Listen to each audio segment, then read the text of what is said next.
বিসমিল্লাহির রহমানির রহিম। দেশ এবং প্রবাস থেকে এই মুহূর্তে যারা দেখছেন সবাইকে আসসালামু আলাইকুম। আজকে আমি অবস্থান করছি বাংলাদেশের প্রথম বেয়ারিশ চিকিৎসা ও পুনর্বাসন কেন্দ্র।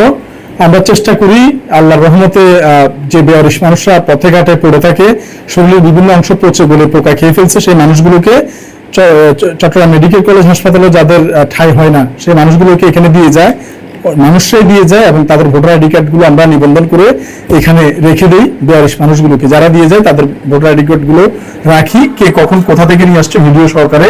থানা থেকে নির্দেশনা যেভাবে দিচ্ছে সেভাবে আমরা সর্বোচ্চভাবে কাজ করার চেষ্টা করছি। একজন এমবিবিএস ডাক্তার এবং 20 জন এমপ্লয়ের পরিপূর্ণ আন্তরিক প্রচেষ্টায় এবং তাদের সেবাদান কার্যক্রমের মাধ্যমে এই বেয়ারিশ হাসপাতালটি পরিচালিত হয়। তো আমাদের এখানে আসলে প্রতি মাসে যে এরকম 20,000 করে দুজন লোকেও টাকা দিবে এরকমও কিন্তু মানুষ নেই। তারপরেও আল্লাহ পাক কিভাবে যে চালাচ্ছে, আল্লাহর অলৌকিক কুদরত ছাড়া আর কিছুই বলবো না। কারণ আমাদের ব্যক্তিগত যে সহায়তা আমরা আমাদের সর্বোচ্চটুকু দিয়ে চেষ্টা করি। আমাদের এরকম 10-12 জন রয়েছে এবং কন্টিনিউয়াসলি না, মাঝে মাঝে যে যার মতো করে, তবে এইভাবে কিন্তু একটি চলে না। এই জন্য আমরা খুব সহসায় সম্পূর্ণ আমার ব্যক্তিগত অর্থায়নে পল্লী বাংলা ফুড প্রোডাক্টস নামে একটি কোম্পানির মাধ্যমে চেষ্টা করব এই 4.5 লক্ষ টাকা খরচ প্রতি মাসে এই হাসপাতালটাকে রক্ষা করার জন্য। এবং অনেক মানুষ দোয়া করে, আপনাদের প্রতি কৃতজ্ঞ। আজকে লাইভ আসার বা এই ভিডিও ধারণের কারণ হচ্ছে আজকে অনেকে আমাকে ব্যক্তিগতভাবে আপনারা আমার এই জন্মদিনে, যদিও আমি জন্মদিন কখনো পালন করি না এবং এটার বিরুদ্ধেই, কারণ এটা ছোট বাচ্চাদের, এটা বড়দের নয়, কিন্তু তারপরেও কিছু ভালোবাসার মানুষ ওনাদের ভালোবাসা প্রকাশ করে, এই জন্য ওনাদের প্রতি কৃতজ্ঞ। সোশ্যাল মিডিয়ায় যারা সরব কিংবা ব্যক্তিগতভাবে ফোনে কিংবা সামাজিক যোগাযোগ মাধ্যমে আমাকে অভিনন্দন জানিয়েছেন, সবার প্রতি কৃতজ্ঞ। আপনাদের এই ভালোবাসা আজীবন মনে রাখবে এবং অন্তরে আপনাদেরকে রাখার চেষ্টা করব আল্লাহ পাকের সন্তুষ্টির জন্য, আমাদের কাজগুলো যাতে আল্লাহর সন্তুষ্টির জন্য হয়। তো এখানে আমাদের ভাইরা আমার অজান্তেই আজকে একটি কেক নিয়ে আসছে, আমার অজান্তে, আমি জানতাম না। তো সেটা আজকে সবাই মিলে আপনাদের সাথে শেয়ার করব বিষয়টি। এবং আজকে আমি আমার জন্মদিন উপলক্ষে ওমর ফারুক মাদ্রাসা এতিমখানা ইসলামিয়া, ওমর ফারুক ইসলামিয়া মাদ্রাসা এতিমখানায় আমি আমার ব্যক্তিগত এটাকে কি বলে, আমার বেতনের টাকা থেকে, ব্যক্তিগত আয়কৃত অর্থ থেকে, অর্জিত অর্থ থেকে আমি 10 বস্তা চাল দিয়েছি এতিমখানায়। এবং এই বেয়ারিশ হাসপাতালে এই সকল মা বাবাদের জন্য একবেলা ভালো খাবারের আয়োজন করছি। ভালো খাবারের মধ্যে মুরগির বিরিয়ানি, যাতে সকল ধরনের সবাই খেতে পারে, সেই সাথে একটি করে কোল্ড ড্রিঙ্কস, মিষ্টি এবং ডিম, এই সালাদ, এই জিনিসগুলো থাকবে। আমি আমার সাধ্য মতো চেষ্টা করছি এবং অন্যদেরকে উৎসাহিত করি এরকম জন্মদিন মানে যাতে অন্যের মুখে অন্তত হাসি ফোটার একটি কারণ হয়ে দাঁড়ায়। এখানে আমার অনেক শুভাকাঙ্ক্ষী উপস্থিত রয়েছেন, এখানে জায়গা নাই বিদায় ওই পাশে রুমে অবস্থান করছে। তো আমি এই পাশ থেকে আপনাদের সাথে আমার এখানের যে সমস্ত যারা সবসময় ভালোবাসার চাদরে আচ্ছাদিত করে রাখে, আসলে ওনাদের প্রতি আমি কৃতজ্ঞতা জানিয়ে শেষ করতে পারবো না। আমি একা মানুষ, এটি একটি পূর্ণাঙ্গ হাসপাতাল, একজন এমবিবিএস ডাক্তার সহ 20 জন মানুষ কাজ করে। এটা একজন মানুষের পক্ষে কখনোই পরিচালনা করা সম্ভব নয়। এই মানুষগুলো ওতপ্রোতভাবে জড়িয়ে আছে।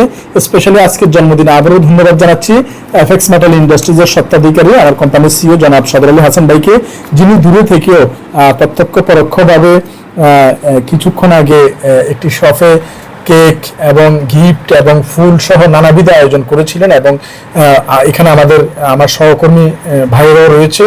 তো আপনাদের সাথে সবার একটু আজকের এই মত বিনিময়, যে ওনারা আসলে কতটুকু ভালোবাসা দিলে সকল কাজকর্ম ফেলে এই রাতেও এখানে বসে আছে। তো এই ভালোবাসা আমার জন্য নয়, এই ভালোবাসা আল্লাহর জন্য হোক। প্রথমে আমি শুরু করছি তাজুল ভাই থেকে। ভাইয়া, কষ্ট করে আসার জন্য অনেক অনেক ধন্যবাদ এবং ক্ষমা চেয়ে নিচ্ছি এত রাত। হ্যাঁ, ধন্যবাদ শরৎ ভাই। আজকে আসতে পেরে নিজেকে ধন্য মনে হচ্ছে।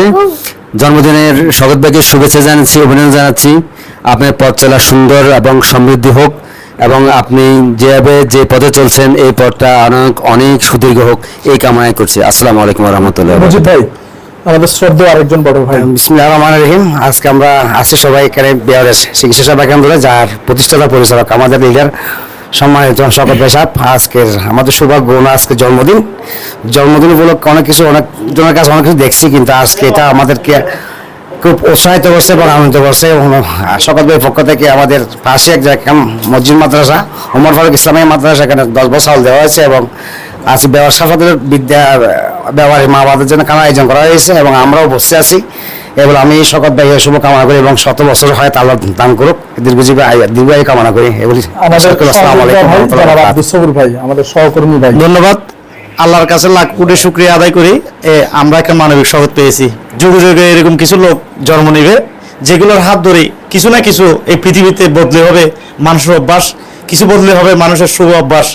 এই ধরনের মানুষগুলো আজকে পৃথিবীতে আসছে বিদায় মানবিকতার একটা ঢাল হিসেবে আমরা তার নেতৃত্বে আমরা এই পুরো বাংলাদেশটার যুবক এবং বৃদ্ধ সবাইকে মানবতার চাদর ঢাকি ফেলছে। সে একজন মানবিক যোদ্ধা, আমাদের সাথী ভাই, শরৎ ভাই। কিন্তু অনেক সমালোচনা পরেও যার এই কাজগুলো থেমে নেই, সে হচ্ছে মানবিক জগৎ।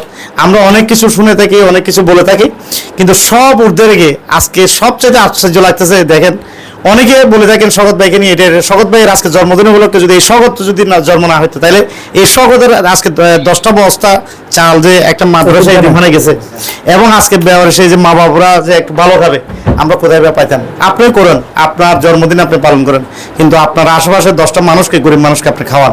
তা আমরা চাই সমাজে এই ধরনের কথা বাদ দিয়ে আমরা ভালো কিছু করার। ধন্যবাদ, সবাই ভালো থাকবেন। আমার শকত ভাইয়ের জন্য দোয়া করবেন, আমাদের জন্য দোয়া করবেন। ধন্যবাদ। আমাদের এখন কথা বলবে পল্লী বাংলা ফুড প্রোডাক্টস এর ম্যানেজিং ডিরেক্টর জনাব রতন ভাই। আসসালামু আলাইকুম। আমি বেশি কিছু বলার নাই, শুধু একটি কথাই বলবো যে মানুষটির সাথে থেকে অনেক কিছু শিকার আছে। যে মানুষটি নিজে মানে শৌখিনতা না করেও অন্যের মুখে খাবার তুলে দেয়, অন্যের পরনে কাপড় তুলে দেয়। যে মানুষটি হাজার হাজার স্বেচ্ছাসেবী তৈরি করেছে সারা বাংলাদেশে, যিনি ওনার কাজ দেখে সারা বাংলাদেশের যুবক ভাই যারা আছে সবাই অনুপ্রেরণা জাগে, তারা কাজ করার প্রতি আগ্রহ জাগে। যেমন আমি আমার কথাটা বলি, আমি আজকে ভাইয়ের সাথে 5-7 বছর ধরে আছি। যখনই দেখতাম ভাইয়ের মানবিক কাজে রাস্তা নেমে পড়ে, তখনই ভাইয়ের সাথে এসে হাজির হই। তো আজকের দিনে ভাই যদি জন্মগ্রহণ না করতো, হয়তো এরকম আমরা একজন বড় ভাই পেতাম না। তো আজকে এরকম বড় ভাই পাইছি বিদায় হয়তো আজকে আমাদের এরকম সারা বাংলাদেশে এই প্রথম একটা ব্যারি চিকিৎসক পুনর্বাসন কেন্দ্র হয়েছে, যে হসপিটালে 120 শয্যার হসপিটাল, বর্তমানে 60 জন ব্যারিশ মা বাবা আছে।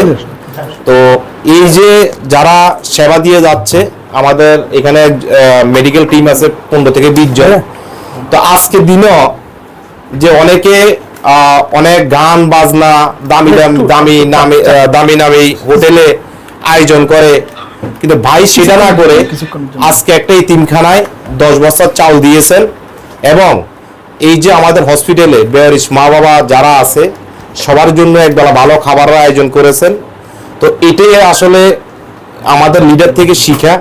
এরকম মানুষ থেকে শিখার অনেক কিছু আছে। তো সবাই আমার ভাইয়ের জন্য দোয়া করবেন, আমি ওনার জন্য দোয়া করি যাতে উনি অনেক আরো উপরে যেতে পারে, সম্মানের জায়গায় যেতে পারে। সবাই আমার ভাইয়ের জন্য দোয়া করবেন। আসসালামু আলাইকুম। আসসালামু আলাইকুম ওয়া রাহমাতুল্লাহ।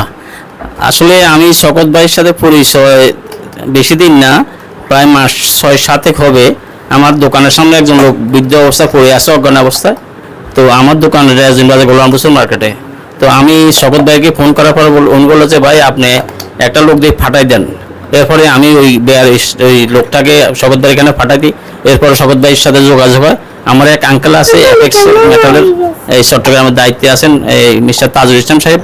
ওনার সাথে কথা হওয়ার পরে উনি বললো যে আপনাকে আজকে শকত ভাইকে সাথে যাব, দেখা করবো।